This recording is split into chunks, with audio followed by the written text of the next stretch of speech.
Good morning दोस्तों, मैं ज्ञान रतन यूपीएससी टाइम्स में आप सभी का स्वागत करता हूं। दोस्तों, आज की क्लास में हम गुप्त काल के उन बिंदुओं को पढ़ेंगे जिन बिंदुओं को हम पिछली क्लास में नहीं पढ़ पाए थे, या जो बिंदु पिछली क्लास में हमसे छूट गए थे क्योंकि क्लास बहुत ज़्यादा लंबी हो गई थी। तो दोस्तों, आज जो हम गुप्त काल को आगे बढ़ाते हुए गुप्त काल की कह सकते हैं जो हमारी स्टडी चल रही थी, अध्ययन चल रहा था, उस अध्ययन को आगे बढ़ाते हुए आगे की चीज़ों को देखते हैं। तो दोस्तों, आज जो हम मुख्यतः देखेंगे मूर्ति कला के बारे में देखेंगे, चित्रकला के बारे में देखेंगे और गुप्त काल से जुड़े हुए साहित्य के बारे में चर्चा करेंगे। दोस्तों, ये जो सभी मूर्ति कला हो गई या फिर चित्रकला हो गया या फिर साहित्य हो गई, ये सभी मैं आपको मैंने आपसे थोड़ा सा पहले भी डिस्कस करा था कि ये सभी जानने इसलिए ज़रूरी है क्योंकि हमें इन सभी चीज़ों से पता चलता है कि गुप्त काल लगभग कैसा था।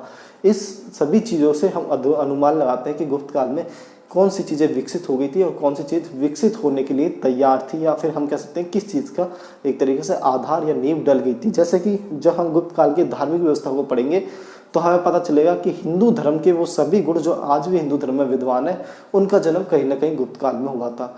दोस्तों, मान के चलें, उदाहरण स्वरूप अगर हम कहें तो यज्ञ की पद्धति जो गुप्त काल में दोबारा पुनर्जीवित होती है और गुप्त काल में एक तरीके से महत्वपूर्ण हो जाती है, वो आज भी हिंदू समाज में, हिंदू धर्म में महत्वपूर्ण मानी जाती है। उससे अलावा दोस्तों, भक्ति की अवधारणा जो हिंदू धर्म का एक अभिन्न अंग है, हिंदू धर्म में भक्ति आज भी देखी जा सकती है। हम देखेंगे कि तंत्रवाद, हिंदू धर्म में तंत्रवाद आज भी है। अगर आज कुंभ के मेले की तरफ जाए, हरिद्वार की तरफ जाए, तो आपको पता चलेगा कि बहुत सारे साधु आपको लगभग ऐसे मिलेंगे जो कई कई वर्षों से तप कर रहे हैं, तपस्या कर रहे हैं। दोस्तों, उनके तप को, उनके हठ योग को तंत्रवाद की संज्ञा दी जाती है लगभग, कि हाँ, वो कहीं ना कहीं तंत्रवाद का प्रतिनिधित्व करते हैं। इससे अलावा अगर हम देखें तो अवतारवाद की जो अवधारणा आई थी, वो भी दोस्तों गुप्त काल में आई थी, और ये सभी चीज़ मिलजुल कर हिंदू धर्म बना। तो एक तरीके से हिंदू धर्म का जो कह सकते हैं कि विकसित रूप जो तैयार हुआ था, वो गुप्त काल में तैयार हुआ। उसके बाद थोड़े से और विकास के साथ हिंदू धर्म हमारे सामने आज इस रूप में हम देखते हैं, हमारे सामने तैयार है। तो दोस्तों, गुप्त काल की मूर्ति कला, इतिहास बहुत कुछ सिखाता है हमें। इतिहास, हम अपने आज की चीज़ों को जान नहीं सकते बिना इतिहास के पढ़े लिखे। तो आज की चीज़ों को समझना, आज की चीज़ों को अगर आप बखूबी से और बहुत अच्छे से समझना चाहते हैं तो आपको इतिहास को भी समझना पड़ेगा।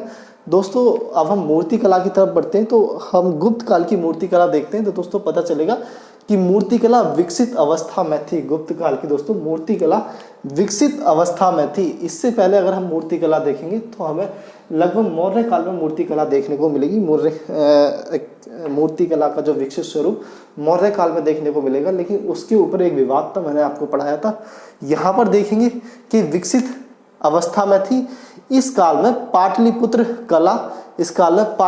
कला, मथुरा कला, सारनाथ कला का विकास हुआ। मतलब तीन मूर्ति कला का विकास हुआ, या फिर हम कह सकते हैं कि ये तीनों क्षेत्र मूर्ति निर्माण केंद्र भी रहे। ये जो तीनों क्षेत्र रहे मूर्ति निर्माण केंद्र रहे, मतलब यहाँ पर बड़ी संख्या में मूर्तियां बनाई जाती थी। तो जब बड़ी संख्या में मूर्ति बनेंगी और मूर्ति उत्पादन निर्माण केंद्र हमें दिखेंगे, तो ये इशारा करते हैं कि शायद उस समय मूर्ति कला अच्छी अवस्था में रही होगी। दोस्तों, मैंने आपको बहुत बार पहले ही बता चुका हूँ, क्योंकि इतिहास अनुमानों के आधार पर लिखा जाता है। हम उस समय की स्थिति को देखते हैं, उस समय के पुरातात्विक या साहित्यिक चीज़ों को देखते हैं और उससे अनुमान लगाते हैं कि शायद व्यवस्था इस प्रकार की रही हो। यहाँ पर हम यही अनुमान लगाएंगे कि क्योंकि हमें पाटलिपुत्र, मथुरा और सारनाथ तीन ऐसे केंद्र देखने को मिलते हैं जहाँ पे बड़े पैमाने पर मूर्तियाँ बनाई जाती थी। तो शायद उस समय मूर्ति उत्पादन कह सकते हैं, या फिर मूर्ति जो कला है वो अच्छी अवस्था में रही होगी, तभी इतनी सारी मूर्तियाँ बनाई जाती होंगी। आगे बढ़ते, मूर्तियों के साथ मंद आभा मंडल दोस्तों बनाया जाता था। मूर्तियों के साथ आभा मंडल बनाया जाता था, जो इस समय की मूर्तियों की विशेषता थी। आभा मंडल से हमारी क्या मतलब है दोस्तों? अगर हम ये मान के चले कि ये लगभग हमने उस समय किसी भगवान की मूर्ति बनाई है, हम लगभग इस मूर्ति को कहते हैं कि हमने ये गौतम बुद्ध की मूर्ति दोस्तों उस समय की बनाई है। तो गौतम बुद्ध की जब मूर्ति बनाई तो मूर्ति के पीछे एक आभा मंडल, मतलब मूर्ति के पीछे एक कमल बना दिया, कमल का फूल बना दिया, या एक चमकता हुआ सूरज मूर्ति के पीछे बना दिया। आप देखोगे बहुत सारे जो पुरानी मूर्ति है तो मूर्ति के पीछे कमल का फूल रहता है, चमकता हुआ सूरज रहता है। तो इस तरह के आभा मंडल मूर्तियों के पीछे बनाए जाने लग गए। ये इस समय की मूर्ति कला की विशेषता थी। आगे बढ़ते हैं। मूर्तियों के मुख पर कहीं अधिक सौम्य प्रतीत होता है। मूर्तियों का मुख वो सौम्य प्रतीत होता है, बहुत ज़्यादा शालीन प्रतीत होता है। ऐसा लगता है कि मूर्ति शायद आपकी तरफ देख के थोड़ा थोड़ा सा मुस्कुरा रही हो। तो दोस्तों ये इस समय की मूर्ति कला की विशेषता थी। अगर हम इससे पहले की मूर्ति कला जो मैंने आपको पढ़ाई थी उसमें मैंने बताया था कि कहीं मूर्ति पर लौकिकता ज़्यादा, आध्यात्मिकता कहीं ज़्यादा झलकती है, कहीं मूर्ति पर भौतिकता ज़्यादा झलकती है। तो हम देखेंगे यहाँ पर सौम्यता मूर्ति पर ज़्यादा झलकती है। आगे बढ़ेंगे। परस्तर मतलब पत्थरों के साथ साथ हमें तांबे व कांसे की मूर्तियां भी मिलती है। पत्थर के साथ साथ हमें तांबे व कांसे की मूर्तियां भी मिलती हैं। सुल्तानगंज से प्राप्त बुद्ध की तांबे की 1 टन की मूर्ति कला का बेहतरीन उदाहरण है। और हमें इस समय की जो उदाहरण के तौर पर हम देखें तो सुल्तानगंज से जो गौतम बुद्ध की 1 टन की मूर्ति प्राप्त हुई है वो दिखाता है कि हाँ इस समय मूर्ति कला का लगभग कितना विकास हो चुका था। दोस्तों थोड़ी सी चीज़ों को मैं और ऐड करता हूँ कि हम देखेंगे कि विष्णु का जो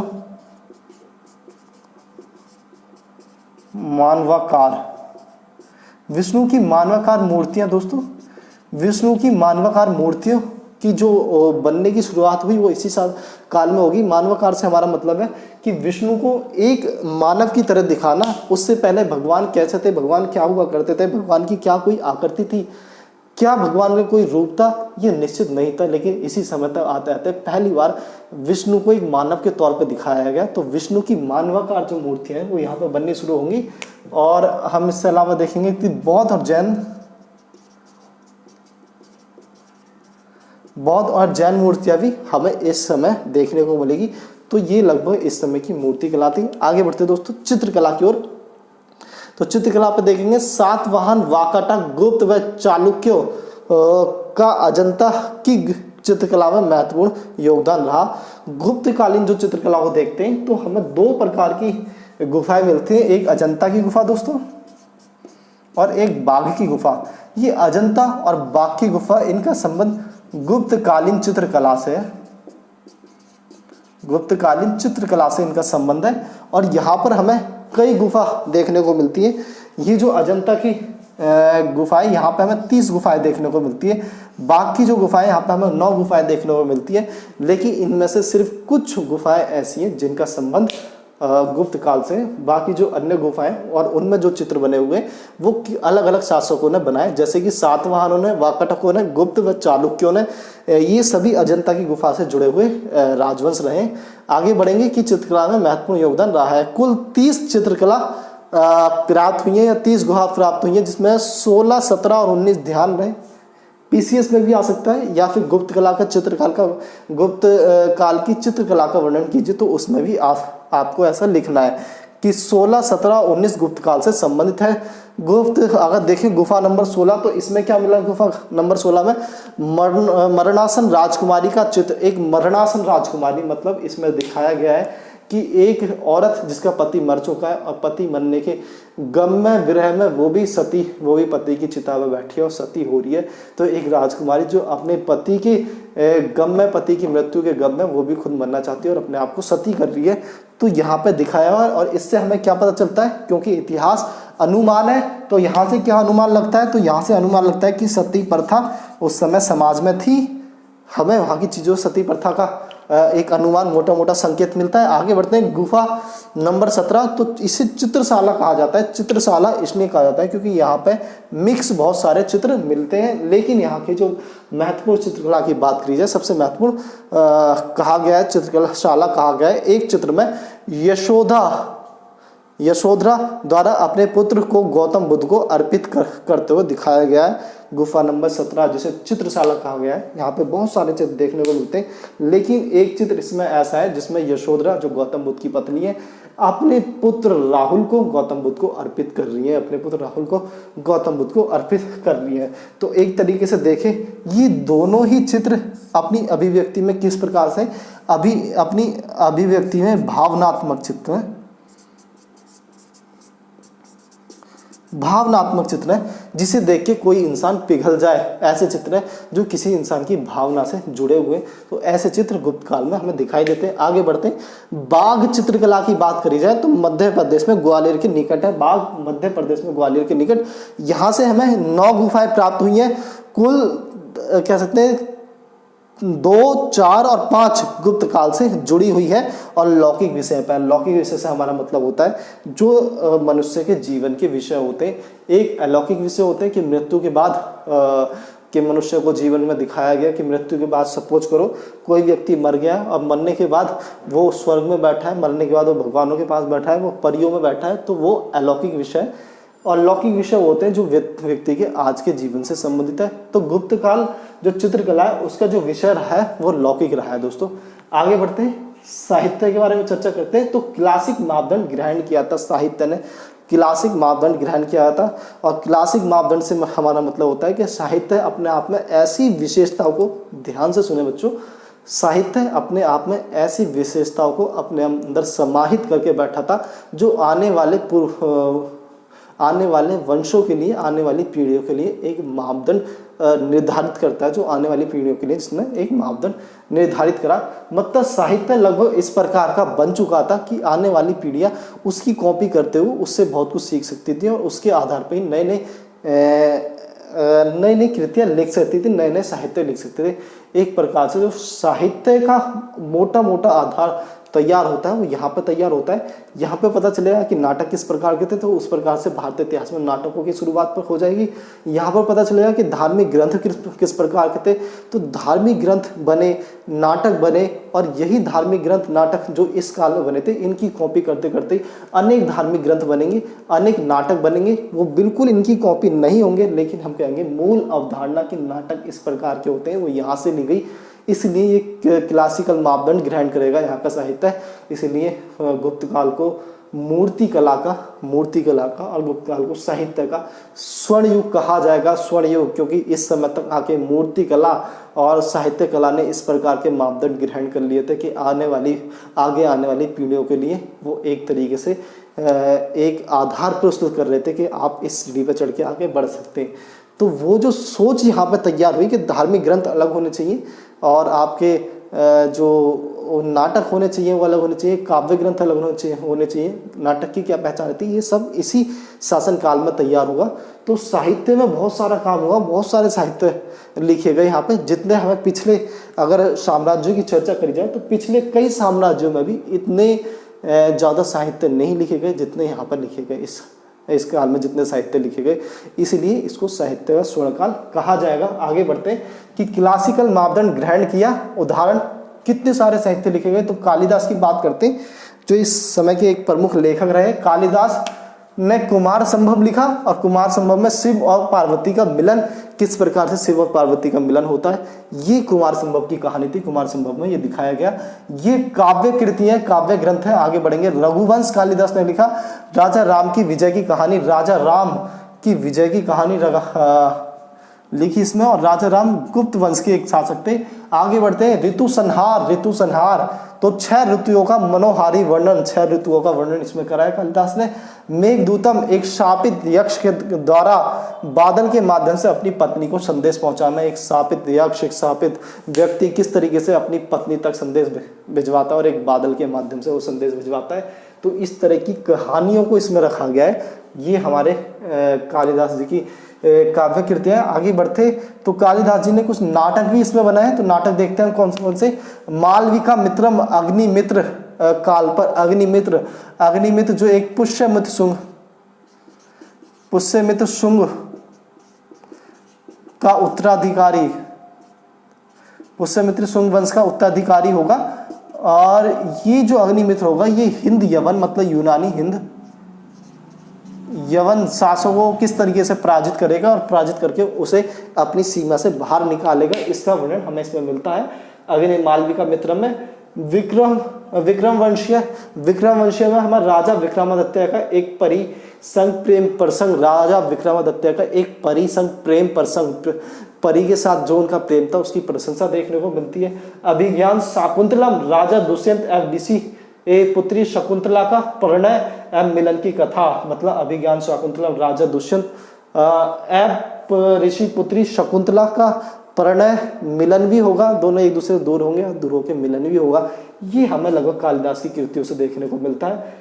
आगे बढ़ते हैं दोस्तों, विशाखा दत्त जो इस समय के एक महत्वपूर्ण लेखक रहे, विशाखा दत्त के बारे में पढ़ते हैं उन्होंने क्या कर लिखा। तो विशाखा दत्त ने दोस्तों मुद्रा राक्षस जो चंद्रगुप्त व चाणक्य द्वारा धनानंद पर विजय, हम देखेंगे कि मौर्य काल में जो चंद्रगुप्त मौर्य होंगे वो नंद वंश के अंतिम शासक धनानंद पर विजय, नंद वंश के अंतिम शासक धनानंद की मृत्यु करके उसकी हत्या करके मगध पर अधिकार प्राप्त करेंगे और वहीं से मौर्य वंश की नींव डालेंगे।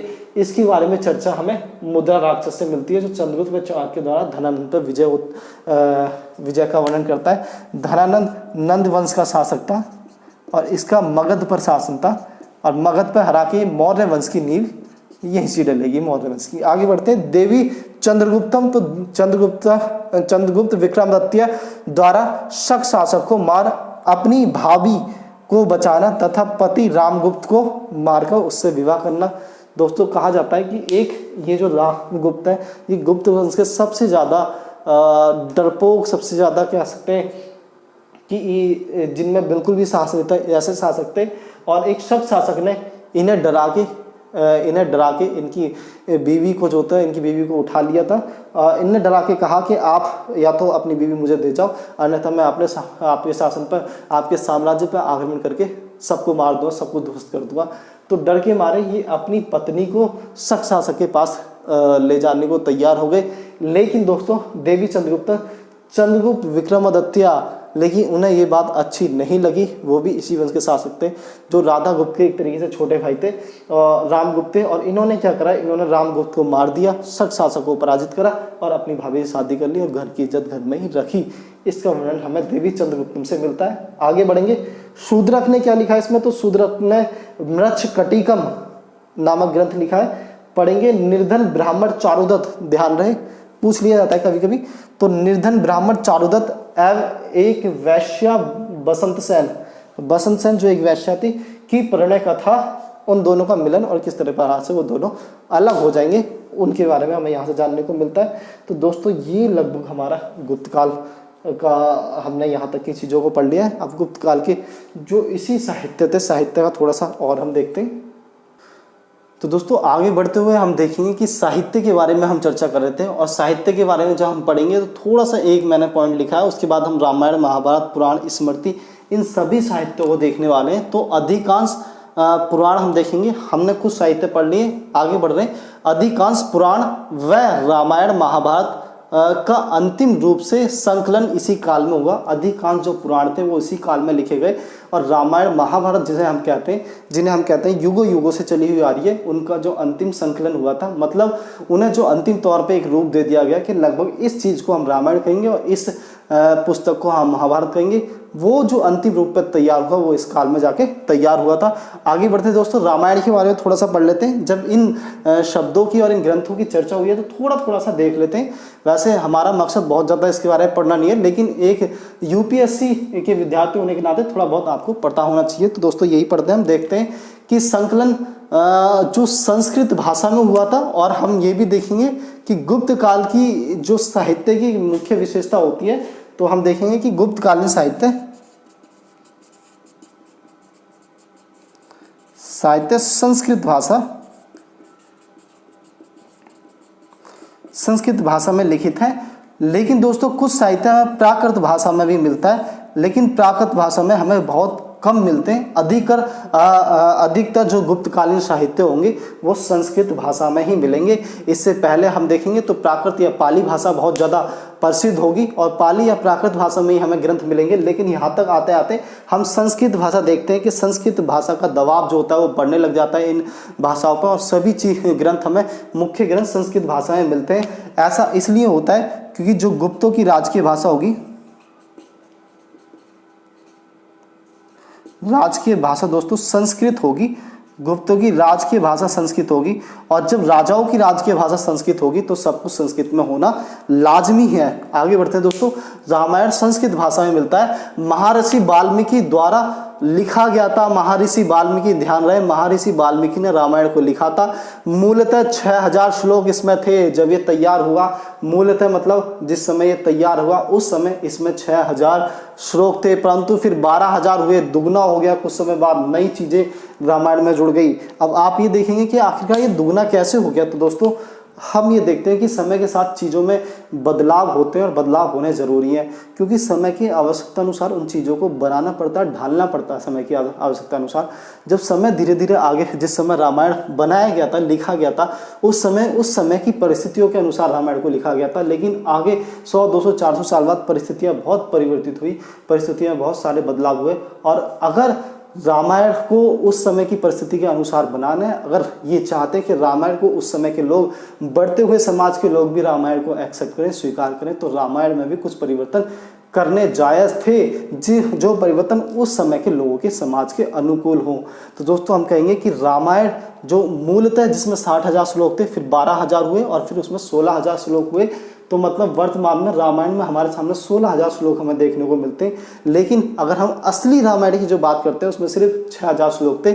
मतलब 2/3 जो रामायण, मतलब आधे से भी ज़्यादा जो रामायण जोड़ा गया है दोस्तों, लगभग 70% जो रामायण जोड़ा गया है वो बाद में जोड़ा गया है। अब वो जो बाद में जोड़ा जाता है वो कितना सत्य है और कितना सत्य नहीं है, इस चीज़ पर कोई भी कह सकते हैं कोई भी प्रमाण हमारे सामने नहीं है।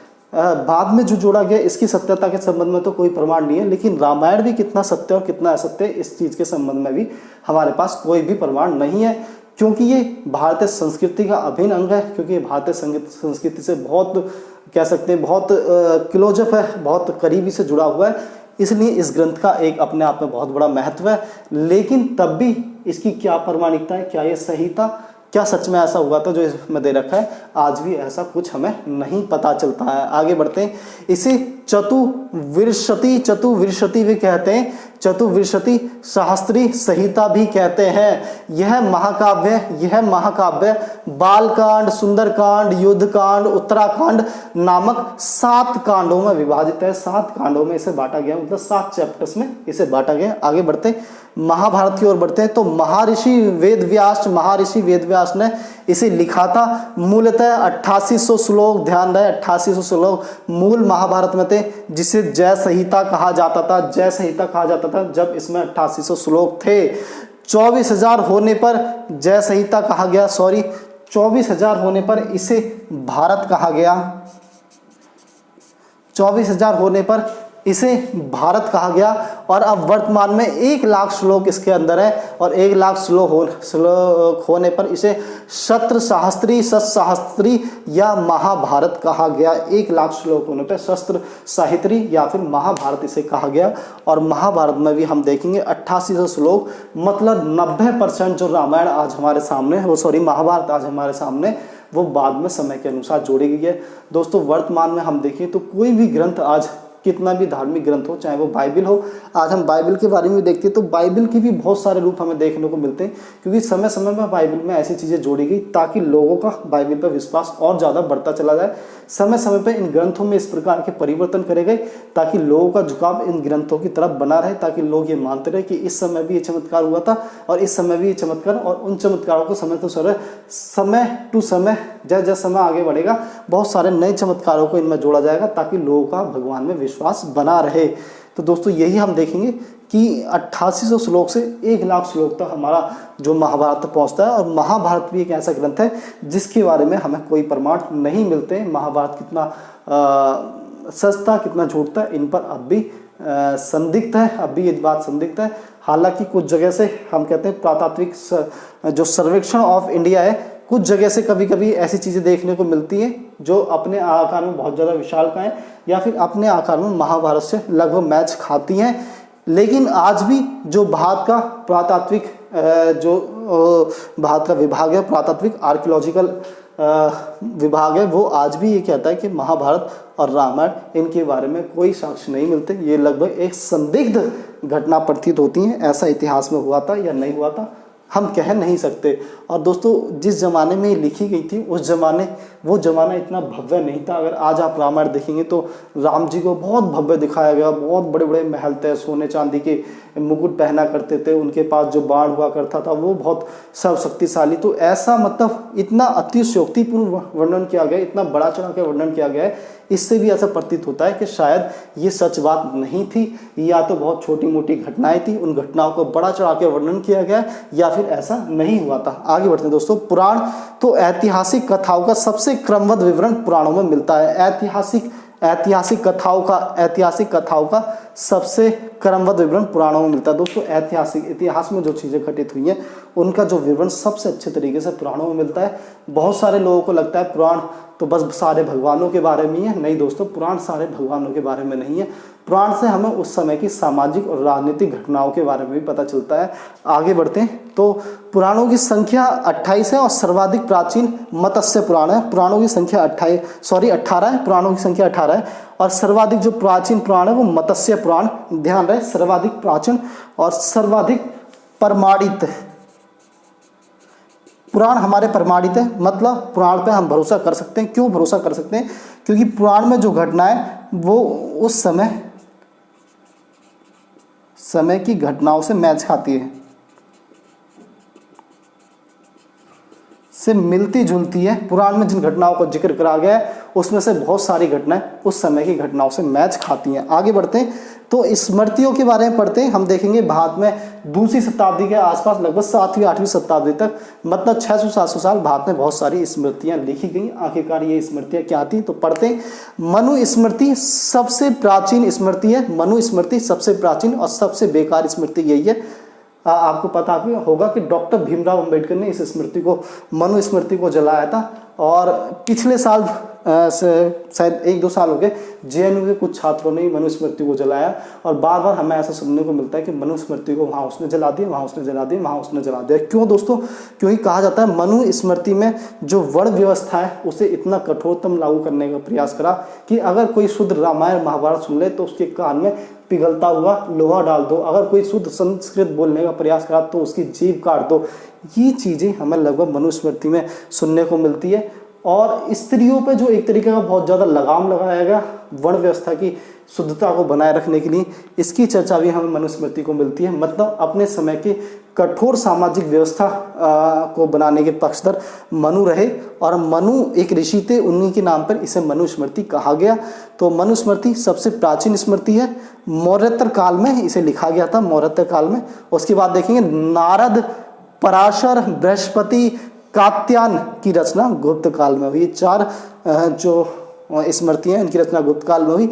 स्मृति क्या होती है? देखो, स्मृति अपने समय के शासन, अपने समय उस समय क्या शासन था, धर्म कैसा था, सामाजिक आर्थिक परंपराएं कौन कौन सी थी, आचार विचार आदि का विवेचन करती हैं। मतलब उस समय जो धर्म था, जो प्रशासन था, जो समाज था, उस समाज में कौन सी चीज़ें अच्छी थी, कौन सी चीज़ें बेकार थी, किन चीज़ों को क्या इंपॉर्टेंस था, क्या महत्व था, किन चीज़ों को क्यों लागू करा गया, ये सारा हमें उन समय की स्मृतियों से मिलता है। तो स्मृति भी इतिहास को जानने का एक महत्वपूर्ण स्रोत होती है। आगे बढ़ते हैं। विज्ञान एवं गणित के क्षेत्र में क्या होगा? विज्ञान एवं गणित के क्षेत्र में देखेंगे तो दोस्तों हमें पता चलेगा कि आर्यभट्ट एक ग्रंथ लिखा गया जो गणित पर आधारित है और आर्यभट्ट ने लिखा था। आर्यभट्ट जिन्हें कहा जाता है जिन्होंने जीरो की खोज करी, भारत में आर्यभट्ट ने को जीरो की खोज का श्रेय दिया जाता है। हालांकि इस पर भी विवाद है। कुछ लोग आर्यभट्ट को नहीं मानते हैं, कुछ लोग मानते हैं कि जीरो का आविष्कार पहले ही हो चुका था, कुछ लोग कहते हैं आर्यभट्ट भारत के नहीं थे, कहीं बाहर के थे। तो दोस्तों इस पर भी एक तरह का विवाद बना हुआ है। इसके अलावा दशमलव पद्धति, त्रिकोणमिति के जन्मदाता सूर्य की परिधि को ज्ञात किया। सूर्य की परिधि को इन्होंने ज्ञात करा उस समय जिस समय हमारे पास बहुत सारे ऐसे संसाधन नहीं थे, ऐसे रिसोर्स नहीं थे जिनके आधार पर हम सूरज की परिधि मतलब सूरज के बारे में ज्ञान प्राप्त कर सकें, पृथ्वी के बारे में ज्ञान प्राप्त कर सकें, चंदा के बारे में ज्ञान प्राप्त कर सकें। उस समय हमारे यहाँ के जो वैज्ञानिक हुए, मतलब एक तरीके से दरबारी लोग हुए, विद्वान हुए, उन्होंने उस समय उन चीज़ों को खोजा और उन चीज़ों को दुनिया के सामने रखा। लेकिन ये बात का दुर्भाग्य रहा कि ये चीज़ें विश्व पटल पर नहीं आ पाई और बाद में हम कहेंगे इन्हीं चीज़ों का थोड़ा सा विस्तार करते हुए यूरोपीय लोगों ने, जो अंग्रेज रहे खासकर यूरोपीय लोगों ने, इन्हीं चीज़ों का थोड़ा सा विस्तार करते हुए व्याख्यान लिखा, इन पर पुस्तकें लिखी और वो इन थ्योरीज़ के, इन सिद्धांतों के जन्मदाता बन गए। और हमारे विद्वान जिन्होंने इनको सबसे पहले खोज निकाला था वो इतिहास के पन्नों में दबे रह गए। तो ये हर भारतीय का कर्तव्य है कि भारत के इतिहास को पढ़ें और जानने का प्रयास करें कि हम अपने इतिहास में कितने विद्वान थे और हमने कितनी बड़ी बड़ी खोजें अपने इतिहास में करी हैं। बेशक आज हम थोड़ा पीछे रह गए, लेकिन हमारा इतिहास क्योंकि सुनहरा था, इसलिए हमारा वर्तमान भी सुनहरा होगा। जरूरत है हम सबको एक साथ मिलकर काम करने की, आगे बढ़ने की। तो दोस्तों ब्रह्मगुप्त को देखेंगे, ऋणात्मक अंकों का विवरण का विकास किया, ब्रह्म सिद्धांत की रचना, सूर्य प्रज्ञापति और सूर्य सिद्धांत की रचना की। ये सभी खगोल शास्त्र तथा भूगोल से जुड़े हुए ग्रंथ है, खगोल शास्त्र से जुड़े हुए ग्रंथ है। आगे बढ़ेंगे, आर्यभट्ट सूर्य ग्रहण के बारे में बताया, सूर्य ग्रहण कैसे होता है। आगे देखेंगे, चंद्र ग्रहण का पता लगाया, पृथ्वी सूर्य के चारों तरफ घूमती है, यह बताया कि पृथ्वी सूर्य के चारों तरफ घूमती है, ये आर्यभट्ट ने बताया। आगे बढ़ते, 12 मिहिर, ये भी एक बहुत बड़े खगोल शास्त्र है। तो बृहद संहिता नामक ग्रंथ लिखा, चंद्रमा पृथ्वी के चारों ओर चक्कर लगाता है, चंद्रमा पृथ्वी के चारों ओर चक्कर लगाता है, इन्होंने बताया। आगे बढ़ते, रसायन शास्त्र में क्या हुआ, तो नीले रंग व टिकाऊ रंग व लगभग सभी रंगों की खोज इस समय तक आकर हुई। धन्वंतरि के बारे में पढ़ते हैं, प्रमुख चिकित्सक थे इस समय के, आयुर्वेद पर ग्रंथ नवीनतम आयुर्वेद, नवीनतम इन्होंने लिखा, आयुर्वेद पर है एक ग्रंथ नवीनतम जो इन्होंने लिखा था की रचना की। पशु चिकित्सा पर भी इन्होंने लिखा, पशुओं की चिकित्सा के बारे में भी लिखा। तो दोस्तों ये लगभग हमने गुप्त काल के बारे में, साहित्य के बारे में पढ़ लिया। अब गुप्त काल से संबंधित एक महत्वपूर्ण अवधारणा हमारे पास बचती है। कुछ लोगों का मानना है कि गुप्त काल को स्वर्ण युग माना जाए, इसे मैं मिटा देता हूं दोस्तों।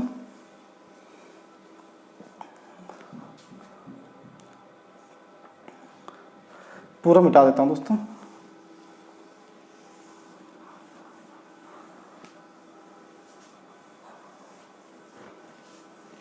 तो दोस्तों गुप्त काल के संबंध में एक विवाद भी है जो हमारे सामने आता है। वो विवाद क्या है, क्या गुप्त काल को स्वर्ण काल कहा जा सकता है।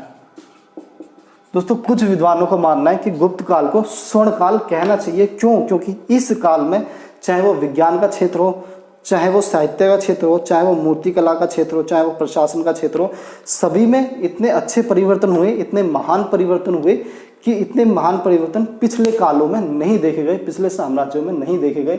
और जब इतने बड़े और इतने महानतम परिवर्तन हुए तो निश्चित तौर पर गुप्त काल को स्वर्ण काल कहना चाहिए। गुप्त काल को स्वर्ण काल एक अच्छा काल और एक ऐसा काल जो भारतीय इतिहास में लगभग अपनी विशेषताओं को सबसे अलग बनाए हुए है। भारतीय इतिहास में एक ऐसा काल जो ये मान के चले कि लगभग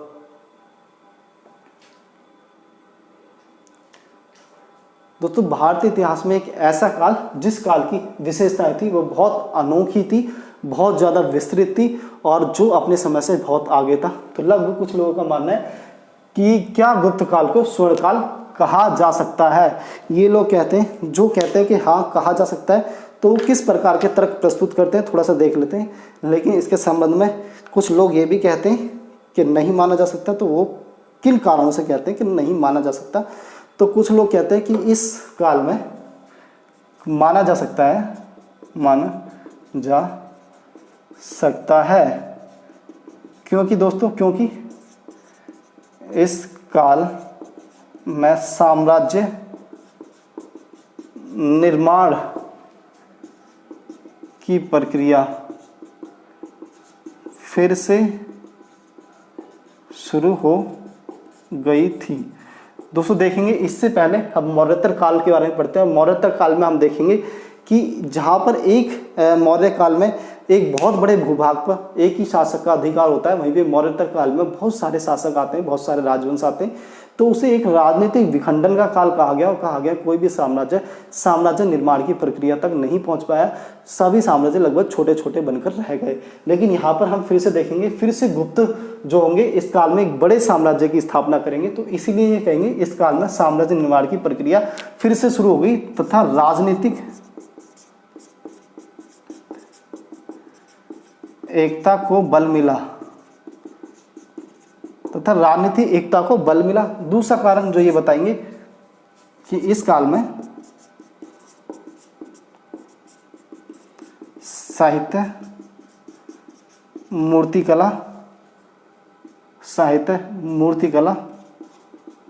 औषधि शास्त्र, गणित, धातु विज्ञान आदि सभी क्षेत्रों में बहुत महत्वपूर्ण परिवर्तन हुए। तो ये कहेंगे साहित्य के क्षेत्र में, चाहे विज्ञान के क्षेत्र में हो, चाहे वो हमारा मूर्तिकला, औषधि शास्त्र, सभी क्षेत्रों में हम कहेंगे कि बहुत बेहतर विकास हुआ।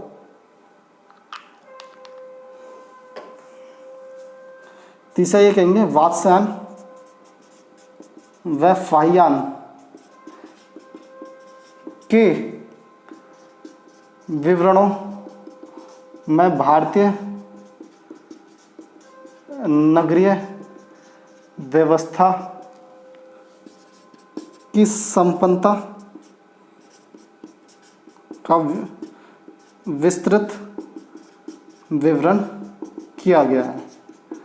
और दूसरा ये कहेंगे क्योंकि नगरीय सभ्यता उस समय भारत में स्थापित हो गई थी, भारत में बड़े बड़े नगरों की स्थापना हुई थी, बड़े बड़े उत्पादन केंद्र लग गए थे और एक अच्छे साम्राज्य के अंतर्गत ये सभी चल रहा था, तो इसीलिए कहेंगे तो इसे स्वर्णयुग माना जा सकता है। दोस्तों, नगरीय सभ्यता अपने आप में होना, नगर अपने आप में होना एक तरह की अच्छी अर्थव्यवस्था की ओर संकेत करता है। कोई भी अर्थव्यवस्था नगरीयकरण तब जाती है जब वहाँ पे कृषि, वाणिज्य, व्यापार, ये सारी चीज़ें संतुलित हों और सारी चीज़ें हमारे पक्ष में हों, अच्छी स्थिति में सारी चीज़ें हों। तो ये कहेंगे कि सभी क्षेत्रों में तो विकास हो रहा है। भारत नगरीय सभ्यता भी बन रही है, मतलब विकसित सभ्यता बन रही है। औषधि शास्त्र, मूर्तिकला और गणित और साहित्य, धातु विज्ञान और तकनीकी में भी परिवर्तन हो रहा है। इस काल में साम्राज्य निर्माण भी शुरू हो गया, राजनीतिक एकता को बल मिला।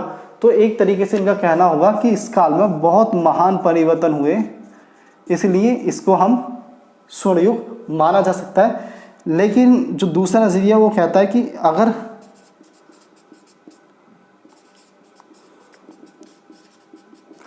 नजरिए से देखा जाए यह काल महान या फिर स्वर्ण काल नहीं प्रतीत होगा, स्वर्ण काल नहीं प्रतीत होगा। क्यों स्वर्ण काल नहीं प्रतीत होगा? तो दोस्तों देखेंगे क्योंकि इस काल को स्वर्ण युग केवल शासक व धनी वर्ग की संपन्नता के आधार पर कहा गया, मतलब हम कह सकते हैं कि ये जो धनी वर्ग था और शासक वर्ग वो बहुत संपन्न था, बहुत अच्छा था, तो इसीलिए इस काल को स्वर्णिम काल कह दिया गया। जबकि आमजन या फिर जन सामान्य के जीवन को महत्व नहीं दिया गया। मतलब इस काल में बड़े बड़े लोगों का जीवन देखोगे तो वो तो अच्छा रहता ही है, लेकिन जिस काल में छोटे लोगों का और आम लोगों का भी जीवन अच्छा बने उस काल को आप स्वर्ण काल कहें। तो राजा महाराजाओं के सिर्फ रुतबे को ना देखिए, राजा महाराजाओं को देख के सिर्फ ये ना कहें कि हाँ ये काल स्वर्ण काल था, बल्कि ये देखें कि आम जनता उस समय किस प्रकार से रह रही थी, आम जनता का जो विकास था वो किस प्रकार से हो रहा था, क्या आम जनता खुशहाल थी? अगर आम जनता भी खुशहाल थी और राजा भी अच्छे थे तो हम कह सकते हैं कि स्वर्णकाल। लेकिन जब आम जनता ही खुश नहीं थी, और आम जनता हमेशा बहुत सारी होती है, बहुसंख्यक वर्ग होता है, और जबकि आप कह सकते हैं कि जो राजा महाराजा होते हैं धनी वर्ग बहुत छोटा होता है, तो एक छोटे से वर्ग की संपन्नता के आधार पर इसे हम स्वर्णकाल नहीं कह सकते। दूसरा आगे देखें दोस्तों, महिलाओं की स्थिति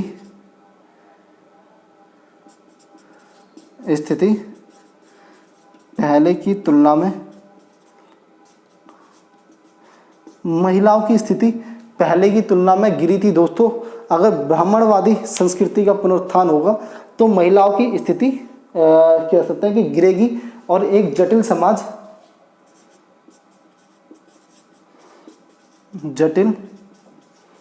समाज की उत्पत्ति के कारण सामाजिक ढांचा बिगड़ा, और एक जटिल समाज की उत्पत्ति के कारण सामाजिक जो ढांचा था बना हुआ था। क्योंकि हम पढ़ेंगे कि यहाँ पर पहले तो 4 वर्ष वर्ण व्यवस्था होंगी, लेकिन यहाँ तक आते आते वो वर्ण व्यवस्थाओं से कई जातियाँ और उपजातियाँ ही बननी शुरू हो जाएंगी। एक ऐसा जटिल समाज उत्पन्न हो जाएगा जिस समाज के बारे में पढ़ना क्या कहते हैं, जिस समाज के बारे में जानना और पढ़ना एक मुश्किल कार्य होगा। जिस समाज में कुछ लोग खुशहाल थे, कुछ लोग खुशहाल नहीं थे, कुछ लोगों को कुछ अधिकार थे, कुछ लोगों को कुछ अधिकार नहीं थे। और दोस्तों एक और चीज़ देखेंगे, जहाँ तक राजनीति एकता की बात करी जाए तो इस काल तक गुप्तों की राजनीतिक शक्ति सीमित थी। गुप्तों की राजनीतिक शक्ति सीमित थी। इस काल तक आकर गुप्तों की राजनीतिक शक्ति सीमित थी।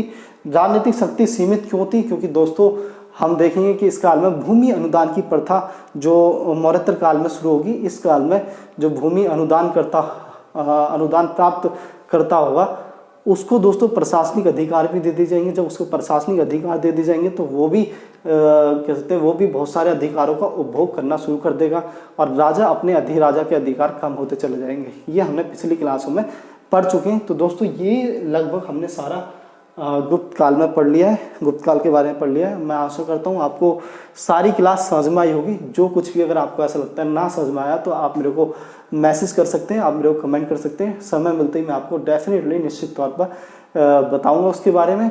और कुछ चीज़ अगर आपको ऐसा लगता है कि छूट गई है, शायद मैं पढ़ाने से चूक गया हूँ, तो आप वो भी मुझे बताएं, मैं उसके बारे में भी आपको समझा दूंगा। और दोस्तों वीडियो को लाइक करें, शेयर करें, सब्सक्राइब करें, आगे बढ़ाएं।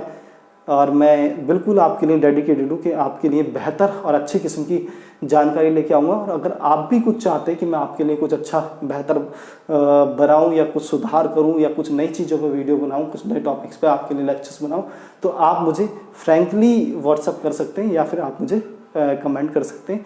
मैं उस चीज़ पर भी गौर दूँगा, क्योंकि आपको नॉलेज देना और आपके जानकारी जो था उसे बढ़ाना, आपकी जानकारी को बढ़ाना, ये मेरी प्राथमिक कह सकते हैं मेरे लिए ये सबसे बड़ी प्राथमिक बात है। और इसी के साथ आज की क्लास को ख़त्म करते हैं। अगली क्लास में हम मिलेंगे, गुप्तोत्तर काल के बारे में चर्चा करेंगे। तो दोस्तों वीडियो देखने के लिए धन्यवाद, थैंक यू।